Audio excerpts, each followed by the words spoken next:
Hi friends, welcome to Varshini saris.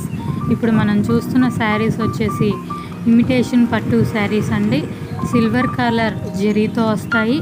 మంచి tomato red colour శారీకి parrot green border and blouse ఇవ్వటం జరుగుతుందండి. బ్లౌజ్ వచ్చేసి మంచి వర్క్ బ్లౌజ్ వస్తుందండి, ఎంబ్రాయిడరీ వర్క్తో. హ్యాండ్స్కి full embroidery work and back side బ్లౌజ్కి చిన్న చిన్న బుటీస్ ఇవ్వడం జరుగుతుంది. అండ్ సెకండ్ కలర్ వచ్చేసి మనకి పిస్తా గ్రీన్ కలర్కి రెడ్ కలర్ కాంబినేషన్ అండి. గ్రీన్ కలర్ శారీకి red colour combination, super combination అండి ఇది. నెక్స్ట్ కాంబినేషన్ వచ్చి క్రీమ్ కలర్ శారీ అండి. క్రీమ్ కలర్ శారీకి red colour embroidery work blouse ఇవ్వడం జరుగుతుంది. మీకు కనుక ఈ శారీస్లో ఏదైనా కావాలి అంటే మా వాట్సాప్ నెంబర్కి మెసేజ్ చేయండి. 9848764148 ఈ నెంబర్కి వాట్సాప్లో మెసేజ్ చేయండి. లైక్ చేయండి, షేర్ చేయండి. Please subscribe.